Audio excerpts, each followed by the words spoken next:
Welcome back to Real Estate Expert Panel. My name is Robert Goodspeed with Goodspeed Inspection Services. I'm Aura with Keller Williams Realty Southwest. And I'm Brad Fleming with Gary Green Realtors, Better Homes and Gardens. So guys, I thought we would talk a little bit today about how to come up, what's the process of coming up with a price for your home? Well, it's about as important as it gets in selling a home. Sure. Let me start with that I'd say from because, both sides. oh yeah, it is. It is, especially in today's market. We're in a pretty active market right now, I would say. Interest rates are really low, and Inventory is low. and inventory is very low, So it and makes it a seller's market. it to a certain degree. On that note, buyers are getting educated now, whereas before they didn't have the tools that they have now, which is everything that you can get from the internet. Okay. Which means it could be a seller's market to a certain degree, but buyers are not fools either because they're able to see, trends and where homes are being priced at, and where they're selling at. Okay. So that's kind of taken away from the fact that you can't just throw a number out there and get it.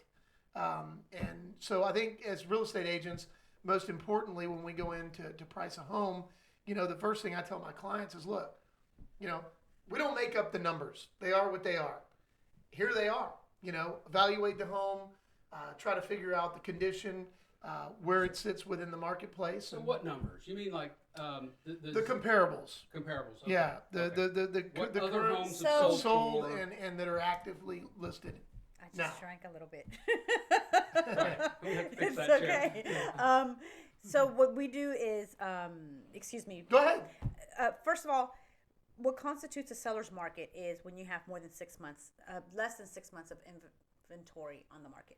What does inventory mean? Houses that are available for purchase. So less than 6 months? Which means of houses are inventory. selling in less than 6 months. Oh, okay. When we run comparables, what that means is that we're taking your home and we're pulling as much detail from it as possible, and we're finding homes that are similar to yours in that area. General area. Yes, and then we're going back 180 days or so and seeing what they listed for, what they sold for, how long they took to sell, if there were sellers' contributions involved, because that matters, that affects the Okay. bottom line, and we kind of weave a little magic with that, and Very similar to an appraisal. very And similar. I think we call it a comparative market analysis. Yes. Okay. CMA. So this is something that you And then do, we though. apply it to your Appraiser- house. Appraiser does something different. Yes, but they're in connection. I mean, we're looking at the same thing, and we want to because no matter what the house sells for, It's got to eventually, appraise. Yeah, the appraiser's going to come in there, And it's got to appraise. and they've got to be Lender's able to not see gonna- those same So, numbers, right? I say, okay, so I talk someone into buying my house for $500,000. And then the appraisal comes back and says it's worth $150,000, right? And so, Well, it didn't appraise. Yeah, Didn't Right. appraise it, you lender's got not some going to issues lend. there. Right. Well, I'm a good He's got salesman. I problems. can Yeah. sell. but so that buyer means so he didn't appraise, so it means that buyer can't loan money. He can't get a loan for He can't get a loan $500,000 for because the house is $500,000. only worth $150,000. Exactly. Correct. Okay. So he may, depending on your contract, have recourse for terminating and walking it didn't away appraise. because it didn't appraise, in which case you've lost time on the market And money. or you may have to adjust the price to meet the appraisal. In some circumstances, the buyer is so excited that they're willing to come up the difference, but that's not always the case. You can't count So on buyers that. will say, I want this house no matter what. No I'm matter gonna what. pay Yeah, you they ca- I'm going to can. pay you cash. I'm buying it. I'm They not getting a could. loan. They I'm could gonna do pay that. you. They could. They That's could do not that, gonna happen. and that's more likely to happen. Very, in very a- unlikely. Yeah. Unlikely. It's a like I wouldn't couch on that. Okay. All right. You know. So what We're about in a good market, but I don't know if it's that, That good. good. Well, I'm Yeah. just making an exaggeration. But, Yeah, I know. But so buyer is going to buyer needs to use his realtor, their realtor, his or her realtor, to help set that price. It's not extremely just, important. not That's just where some it's app Where it important. all starts. That That's app where that it's starts with a important. Z, That's right? where it's important to Right. That's where it's important to use a buyer's a buyer's realtor, because we will run the comps before putting the offer in and let you know what, I get it, but I just don't think this house is going to appraise for more than this. I think Yeah. it's overvalued, or I think it's undervalued. Jump on it quick.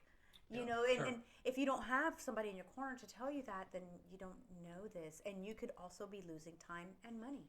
What I'm Okay. seeing a As a lot buyer. too lately is, again, going back to educated buyers.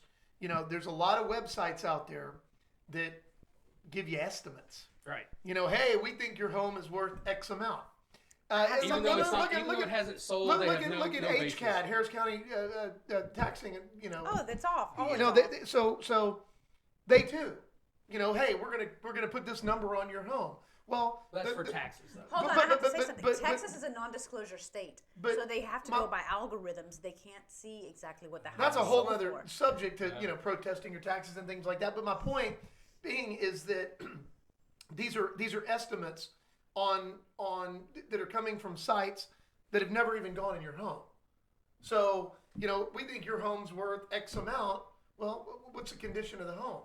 What's the location of the home? So my point is those sites I don't think have enough information. I think they pull from a very general. They use an algorithm. Yes, They they use do. an algorithm because they cannot see what the houses in the area have sold for. They can see a range, but they can't see what they've sold for because Texas is non-disclosure. So too many sellers look at that and they're like, "This is what my house is worth." and it's not like, always well, the case. what we show them is the most current sold comparables. And tailored to their Literally specific what homes. homes have sold for. Yeah, in the, in what neighborhood. we're And looking tailored to for their is, house. yeah, you know, comparable in square footage, year built, bedrooms, bathrooms, condition, location, you know, all of those play into the Okay, so it goes a lot goes into it. lot goes into It it. does. Look, I can't just say I want this much money for my house. You can. You but- can. But you gotta Take base it- it on. We gotta base it on something. We gotta Yeah. base it on reality. Right, condition and those sorts of things. A right. lot of things, Okay, so does that cover it all? You think? Pretty much. pretty much. Yeah, short and sweet. Yeah, I always say, price it right from the beginning. that's right. And you'll save money. So speaking of that, what are the downfalls of overpricing your home? Not selling. Not selling it over a long period of time, and then reducing the price. Well, then it gets shop Then worn, you- you know, it just sits out there and people are like, "What's wrong with it?"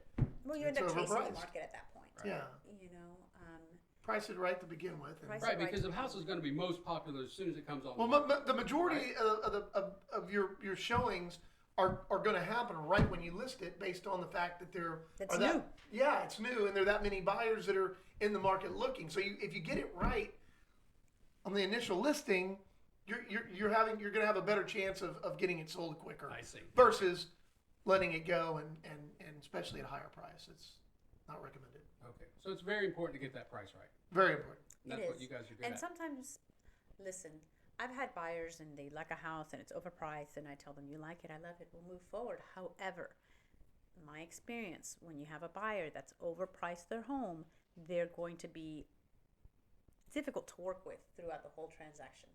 Right. And As far as negotiation as goes. far Yeah. all of it, and because they've already either they've chosen not to listen to counsel. Are you guilty of this? No, maybe. I know everything, right? Yeah, right. They've chosen However- not to listen to counsel, which means that they're not going to be. You're not going to reason with them. The bottom line So is, unless you're again, willing to overpay, the numbers are what they are. We don't make them up. They just we don't. show them. Here it is. Here's where you need to You be. got to be realistic. Yeah, you got to be realistic. Right. Yeah. I can't believe you wanted to overprice. No, your I'm home. kidding. I just tell my wife that. Oh, okay. Yeah. So, well, I appreciate you guys, your expert. Thank your you for expert having us. commentary. Yeah. Thanks, guys. Very So, good. so thank you guys very much, and please like and subscribe below. And if you have any questions of these guys, their contact information, emails, and phone numbers are below. Please give them a call. Thank you, Brad, Nora, and we'll see you guys next week. Thanks. Make it a great day.